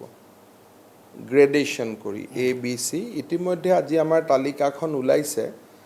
যিখিনি জিলাৰ পৰা নিজামুদ্দিন কেছ আহি আছে বা যিখিনি জিলাত অত্যাধিক লোক কোৱাৰেণ্টাইনত আছে এটা নাম্বাৰৰ ওপৰত,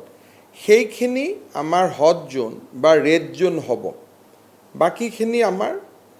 তললৈকে আহি থাকিব। এতিয়া এই গোটেইটো ষ্টেটিষ্টিক্সৰ ওপৰত কৰা জোনিং।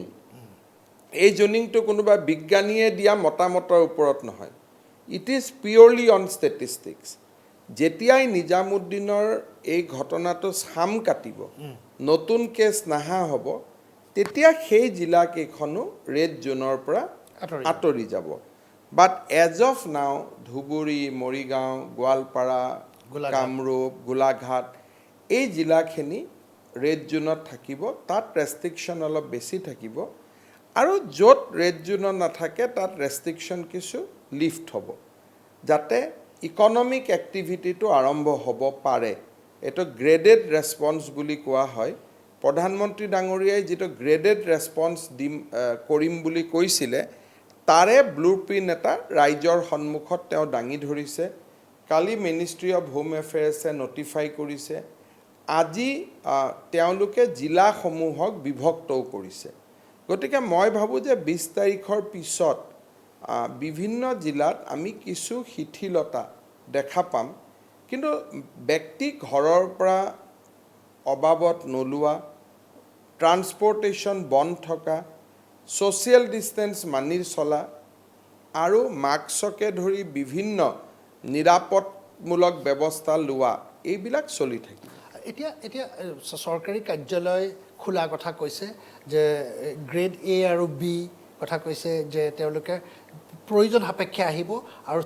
3rd and 4th কথা কৈছে 33% লোক ৰোষ্টাৰ এখন বনাব হয়তো ডিপাৰ্টমেণ্টৰ হেডবিলাকে এতিয়া সেই বস্তুটো কেনেধৰণে মানে চৰকাৰী কাৰ্যালয়বিলাকত যদি কৰ্মচাৰীসকল নাহে তেতিয়াহ'লে প্ৰশাসনটো হাতৰ পৰা ওলাই যাব আজি ভেটেনাৰীত গৰু বেমাৰ হৈছে যদি deputy secretary joint secretary veterinary officer অফিচত নাহে কাম নকৰে আমিতো ৰেছপন্স দিব নোৱাৰিম গতিকে বানপানীৰ সময়তো আমাৰ অফিচ কেতিয়াও বন্ধ নাথাকে আমিতো অফিচ কৰিবই লাগে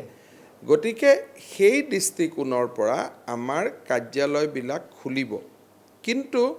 যাতে ছ'চিয়েল ডিষ্টেঞ্চ নৰ্মছটো যাতে আমি মেইনটেইন কৰিব পাৰোঁ সেইকাৰণে যিমান আমাৰ কৰ্মচাৰী গোটেইখিনি নাহে 1/3 কৰ্মচাৰীহে অফিচলৈকে আহিব এতিয়া এতিয়া ইয়াতে মানুহৰ মাজত যোনটো কিউৰিয়চিটি যে মই কেনেকৈ আহিম কোনোবাজন মানুহ তেওঁলোকে পাছ পাব আহিবৰ কাৰণে নলবাৰীৰ পৰা মই কাম কৰোঁ একচুৱেলি এই বস্তুটোৰ চৰকাৰে উত্তৰ এইকাৰণেই নিদিয়ে যে কৰ্মচাৰী হেডকোৱাৰ্টাৰত থাকিব লাগে তেওঁ যে নলবাৰীৰ পৰা গুৱাহাটীত থাকে এই কথাটো চৰকাৰক জনোৱাৰ লগে লগে তেওঁৰ ওপৰত একশ্যন হ'ব লাগে যে আপুনি হেডকোৱাৰ্টাৰৰ বাহিৰত কিয় থাকে do you have the permission গতিকে মই ভাবোঁ যে এইটো আলোচনা কৰিব কিন্তু কোনেও এই সমস্যাটো চৰকাৰৰ নজৰত নানে কাৰণ চৰকাৰী চাকৰি কৰিলে স্কুলৰ পৰা কলেজলৈকে মুখ্যমন্ত্ৰীৰ পৰা চকীদাৰজনলৈকে হেডকোৱাৰ্টাৰত থকাটো কম্পালচৰি আৰু সেইকাৰণে তেওঁক হাউচ ৰেণ্ট এলাউন্স চৰকাৰে দিয়ে সেইকাৰণে এই যিবিলাক কথা ওলাই মই নলবাৰীৰ পৰা আহোঁ ৰঙিয়াৰ পৰা আহোঁ এইবিলাক ব্যক্তিগত পৰ্যায়ৰ কথা য'ত চৰকাৰীভাৱে মই ৰেছপন্স দিব নোৱাৰোঁ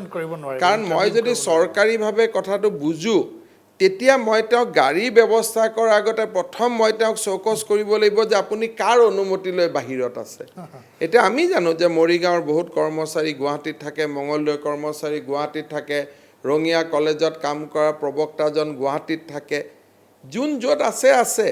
এইটো মই নাই শুনা আপুনিও মোক কোৱা নাই তেনেকৈ চলি থকালৈকে ঠিক আছে কিন্তু মই যদি শুনো নটিছত আনে সেইটোৰ উত্তৰ মই দিব নোৱাৰিম বৰঞ্চ ইছ্যুটো কমপ্লেক্স হ'ব সেইকাৰণে মই ভাবোঁ যে আজিৰ মুহূৰ্তত আমি চিম্পল হৈ থাকিব লাগে কমপ্লেক্স কথা আলোচনা বিষয়বস্তুত ননাই ভাল ভেৰি গুড ৰেছপন্স তাৰমানে বাকীখিনি ধৰি ল'লোঁ গুৱাহাটীৰ মানুহ খুব ধুনীয়াকৈ সকলো মানুহে বুজি পায় 3 দিনৰ মূৰত এজনৰ এদিন দায়িত্ব পৰিব 1/3 মানে কি যে এটা দিনৰ পিছত তেওঁ আৰু 2 দিন আহিব নালাগে কিছুমানে কৰিব কি যে এই সপ্তাহ আপুনি আহিব অহা সপ্তাহ মই আহিম কিছুমানে ক'ব যে এই 5 দিন আপুনি আহিব মই অহা 5 দিন আহিম কৰ্মচাৰীসকলৰ ভিতৰত মিলা প্ৰীতি থাকে তেওঁলোকৰ এটা পৰিয়াল আৰু বহুতে কি ক'ব কৰ্মচাৰীসকল বয়সস্থ যিসকল ৰিটায়াৰমেণ্ট হ'ব অহা বছৰ তেওঁলোকক আমাৰ যুৱক চামে কি ক'ব যে খুৰা আপোনালোক আহিব নালাগে আমি চলাই দিম কামটোতো ইমান নহয় সেইকাৰণে এই কথাবোৰ ভাবোঁতে অংকবিলাক আহে কিন্তু যেতিয়া ব্যক্তিগত পৰ্যায়ত বা প্ৰেক্টিকেলি যেতিয়া আপোনালোকে দেখিব তেতিয়া দেখিব এইবিলাক কোনো সমস্যা নহয় আপুনি বহুতকেইটা সমাধান দিয়ে দিলে এইটো নিজে কৰে যে এতিয়া ধৰক আমাৰ বয়সস্থসকলক আহিবই নিদিব এইটোকে মই কৈছোঁ আপুনি সমাধান এইটোৱে গতিকে এই প্ৰশ্নবিলাকৰ চৰকাৰী সমাধান নহয় তাৰপিছত কোনোবাই ক'ব মই এসপ্তাহত আহিম কোনোবাই ক'ব মই 3 দিনত আহিম আৰু এদিন মেনেজ কৰি ল'ব এইটো সেইখিনি তেওঁলোকে কৰিব কাৰণ এসপ্তাহৰ কাৰণে যদি কোনোবা ক'ৰবাৰ পৰা আহিব লাগে এসপ্তাহৰ কাৰণে আহিলে মানুহটো ৰেডি হৈ আহিব আৰু বহুত মানুহক আহিবই নিদিয়ে ডেকা কৰ্মচাৰীসকলে বয়সস্থ মানুহ যে নালাগে আপোনালোক আহিব মহিলাসকলক ক'ব বাইদেউ আপোনালোক আহিব নালাগে আমি চলাই দিম চ' উত্তৰ কিছুমান আহিয়ে গৈছে কেনেকৈ ছল্ভ কৰিব কেনেকৈ এই 3 তাৰিখলৈকে চাকৰি হ'ব আৰু কেনেকুৱা বস্তু কিটা আমি ধৰক কিছুমান কনফিউজন আছে যে দোকান পোহাৰ খুলিব মানুহে গাড়ী লৈ যাব পাৰিব নেকি এতিয়া খুব ডাঙৰ চেলেঞ্জটো হ'ব যে প্ৰধানমন্ত্ৰী ডাঙৰীয়াই সিদিনাখন কৈছে যে স্বাস্থ্য আৰু সমৃদ্ধি দুইটা আমি কেনেকৈ একেলগে আগুৱাই লৈ যাওঁ কোভিডৰ ওপৰত এলাৰ্ট থাকিবই এইটোৰ পৰা আমি হাত সাৰিব নোৱাৰোঁ কথা কৈ থাকোঁতেই দুটা আমি পজিটিভ কেছ দেখা পাইছোঁ লগে লগে আৰ্থিক যিটো মন্দাৰ আমি সন্মুখীন হৈছোঁ বহুত কোম্পেনীবিলাকে কৰ্মচাৰীসকলক বঢ়াই দিছে পে' কাট কৰিছে আমাৰ চৰকাৰৰ হাততো কৰ সংগ্ৰহ নোহোৱা হৈ গ'ল টকা পইচা আমাৰ নতুন একেবাৰে অহা নাই ভাৰত চৰকাৰৰ হাততো টকা পইচা নাহিব গতিকে আৰ্থিক সংকটটো জোৰা মৰা আৰু এটা ডাঙৰ প্ৰত্যাহ্বান গতিকে এই দুইটাৰ মাজত জনসাধাৰণৰ সহযোগিতাক সন্মুখত লৈ 2020 চনটো আমি প্ৰত্যাহ্বানৰ মাজেৰে আগবাঢ়িব লাগিব মই এটা সৰু বিৰতি ল'ম মই শেষ অংশলৈ আহিম এটা বিৰতিৰ পাছত আমি পুনৰ উভতি আহিম বিৰতিৰ পাছত পুনৰ উভতি আহিছোঁ আমাৰ লগত আছে ডক্টৰ হিমন্ত বিশ্ব শৰ্মা ডক্টৰ হিমন্ত বিশ্ব শৰ্মা আমি আমাৰ শেষ অংশলৈ আহিছোঁ কেইবাটাও পজিটিভ ইতিবাচক কথা আপুনি ইতিমধ্যে কৈছে যে কেনেধৰণে স্বাস্থ্যখণ্ডৰ ইনফ্ৰাষ্ট্ৰাকচাৰ আন্তঃগাঁথনি আপুনি তৈয়াৰ কৰাৰ কথা কৈছে প্ৰত্যাহ্বান কোভিডক লৈ কি প্ৰত্যাহ্বান আছে অসমৰ বাবে যদি এই 4 লাখ মানুহ বা 3.5 লাখ মানুহ উভতি আহে তিনি মে'ৰ পিছত যদি খুলি যায় কি হ'ব পাৰে এই গোটেইখিনি কথা কৈছে লগতে বৰ্তমান 20 তাৰিখৰ পৰা কি হ'ব পাৰে এতিয়া আৰু মই যদি আপোনাক এনেকৈ সুধোঁ যে স্বাস্থ্য মন্ত্ৰী হিচাপে আজিৰ দিনটোত আপুনি কিমান কনফিডেণ্ট যে য়েছ আমি প্ৰত্যাহ্বান আহিলে আমি সন্মুখীন হ'ব পাৰিম যিকোনো প্ৰত্যাহ্বান চাওক এই কোভিডৰ গোটেই কথাটো হ'ল যে ইয়াৰ এটা এজ প্ৰফাইল এটা আছে সৰু ল'ৰা ছোৱালী 18 বছৰৰ ল'ৰা আজি এটা পজিটিভ হৈছে গোৱালপাৰাত মানে আজি নহয় চিকিৎসাধীন হৈ আছে আজিৰ পৰা 4-5 দিন হ'ল চ' তেওঁক লৈ মই চিন্তা কৰিব নালাগে বাট 60 বছৰ ওপৰ পাৰ হৈ যোৱাৰ লগে লগে আপুনি চিন্তা কৰিব লাগিব এটা সময় আহিব যে মাইল্ড চিমটম বা চিমটম নোহোৱা কোভিড বেমাৰীসকলক ঘৰৰ পৰাই মোবাইলৰ ভিডিঅ' ফোনত এইটো ঔষধ খাওক বুলি আমি ট্ৰিটমেণ্ট কৰিব পাৰোঁ 60 বছৰৰ ওপৰৰ প্ৰত্যেকজন মানুহৰ কাৰণে অক্সিজেন আৰু ভেণ্টিলেটৰ আপুনি ৰেডি কৰি ৰাখিব লাগিব সেই দৃষ্টিভংগীৰ পৰা অসমে একেলগে 5000 কেছ আমি ট্ৰিট কৰিব পাৰিম আৰু আমাৰ যিটো ডক্টৰসকলৰ ট্ৰেইনিং হৈ আছে প্ৰত্যেকটি দিনাই নতুন কথা বতৰা আলোচনা কৰি আছে নাৰ্ছসকল প্ৰস্তুত হৈছে সাফাই কৰ্মীসকল প্ৰস্তুত হৈছে লেবটেকসকলে বহুত চেলেঞ্জত চেম্পলবিলাক কালেকশ্যন কৰি আছে কিন্তু ব্যৱস্থাটো চলি গ'ল চিষ্টেমটো ৰোলিং মানে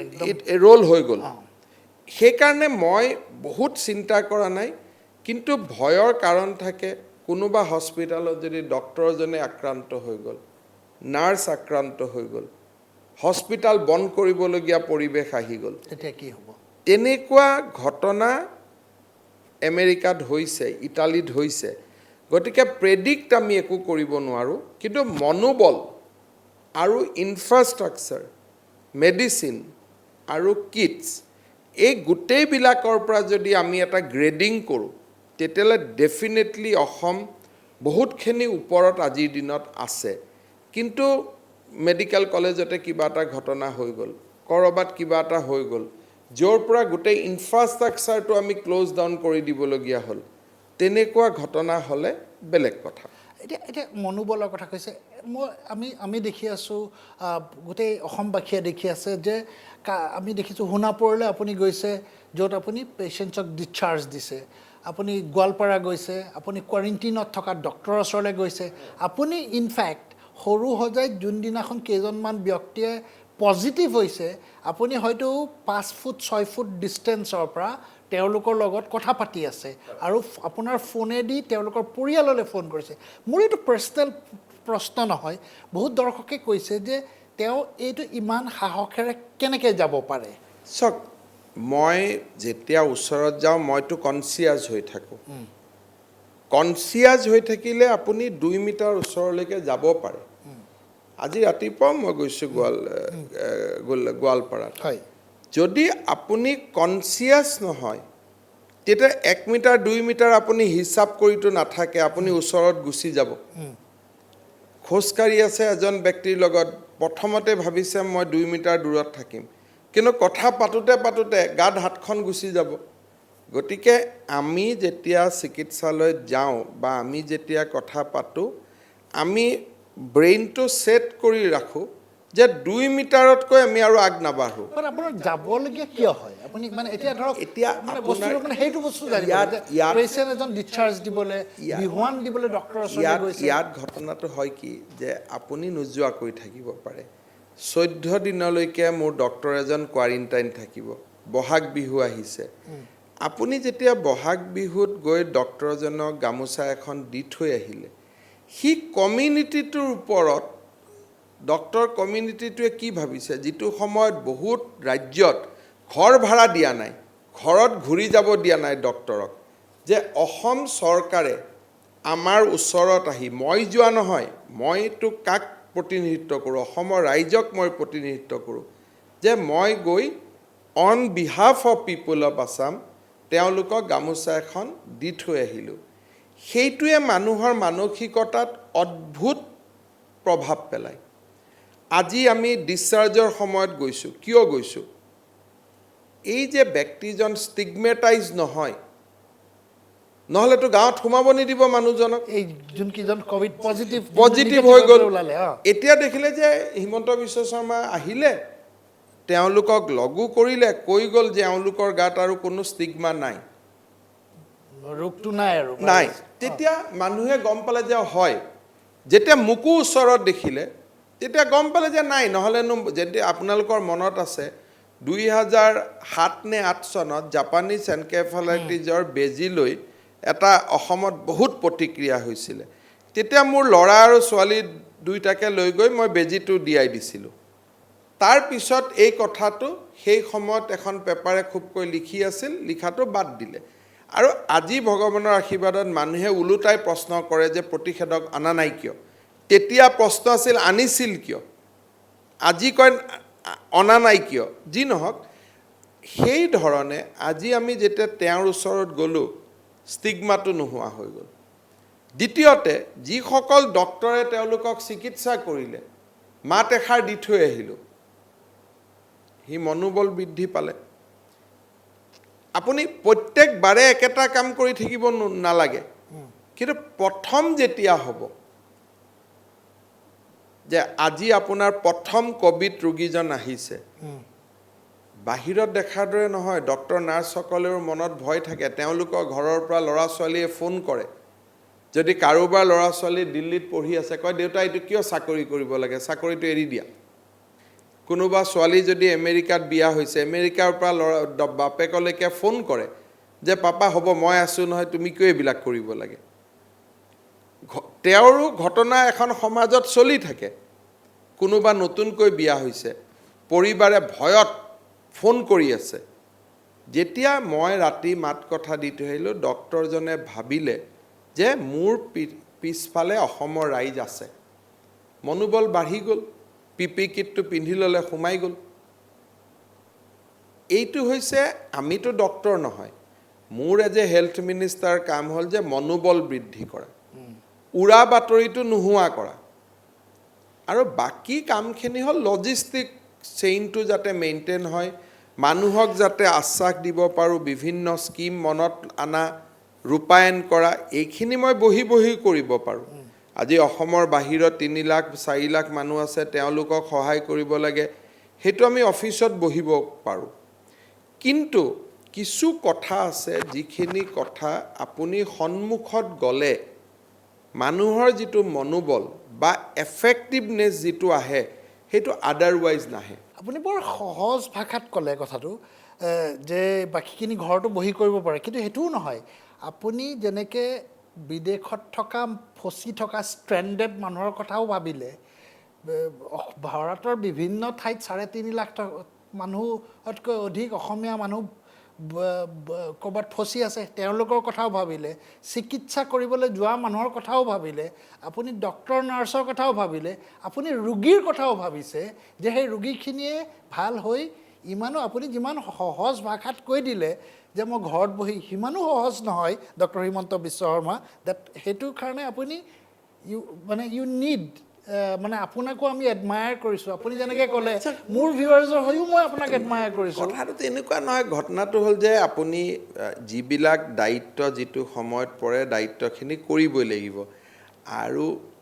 আপোনাৰ এট বেষ্ট কি হ'ব যে আপোনাৰ গাটো বেমাৰটো লাগিব পাৰে কোনোবা এটা মুহূৰ্তত বাট এইটোতো ঘৰত বহি থাকিলেও লাগিব পাৰে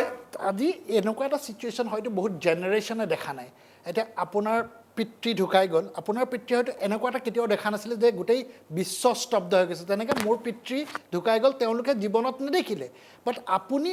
আমি দেখিছোঁ এনেকুৱা এটা যে আজিৰ দিনটোত গোটেই পৃথিৱী স্তব্ধ হৈ গৈছে on a standstill so' as a health minister একদম ভেৰি পাৰ্চনেল ক'ৰবাত আপুনি যে যোনটো দায়িত্বৰ কথা ক'লে এই মুহূৰ্তত যে এইটো এটা দায়িত্ব মানে আপোনাৰ পাৰ্চনেল ছেটিছফেকশ্যন হয় নে নহয় মানে এতিয়ালৈকে মই নাজানো কাৰণ we are in the midst of the drama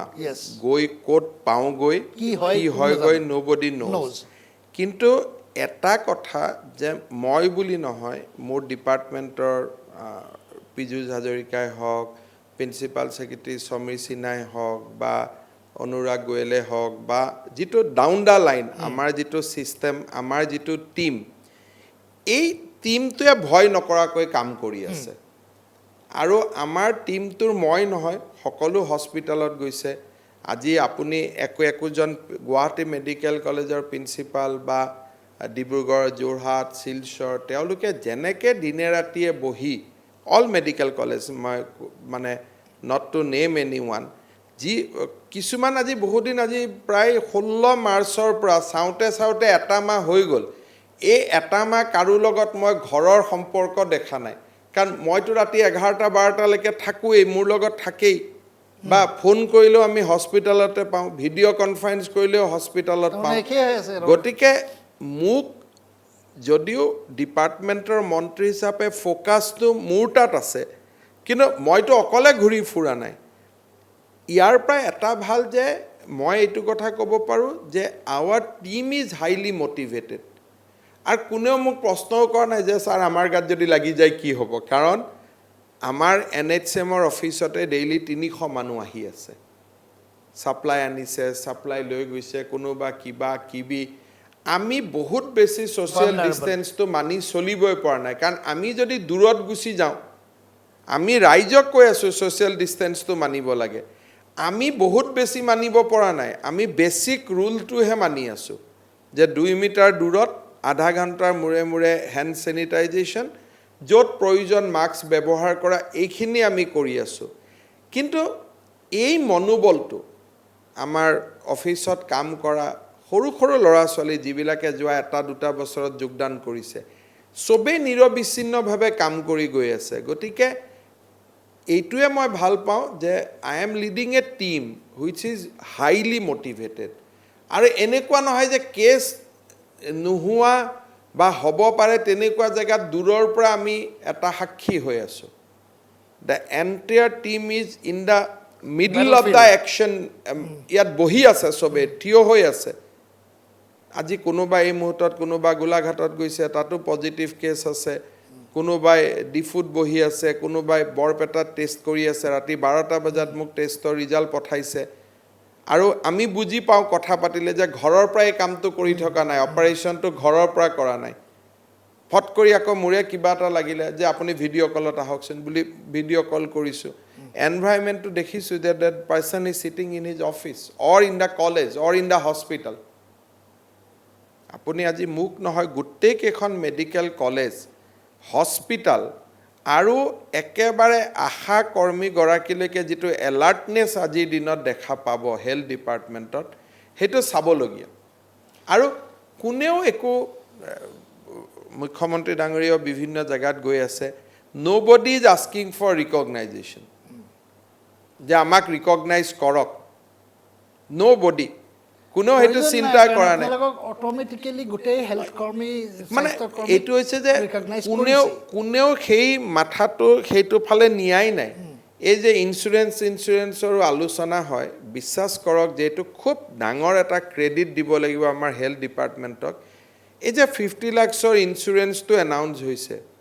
কোনো এজন মানুহে সেই প্ৰশ্নটোৱে কৰা নাই যে স্যাৰ এই বস্তুটো কি হয় বুলি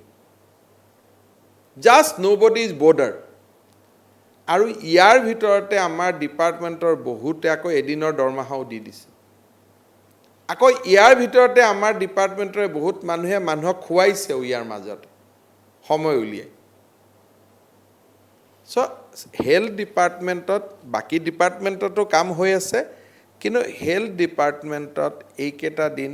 এটা অদ্ভুত নাজাৰা হৈ আছে যিটো মই আজি 2001 চনৰ পৰা কেতিয়াও দেখা নাছিলোঁ ডক্টৰ হিমন্ত বিশ্ব আমি এটোৱে কামনা কৰিম যে আপুনিও ভালে থাকক আপোনাৰ গোটেই টিম ভালে থাকক আৰু আমি যাতে কোভিডৰ পৰা বা কৰোনাৰ পৰা অসম যেনেকৈ এতিয়া বাছি গৈছোঁ আৰু বাছি যাব পাৰোঁ আজি প্ৰেক্ষাপটৰ পৰা বিদায় লৈছোঁ শুভৰাত্ৰি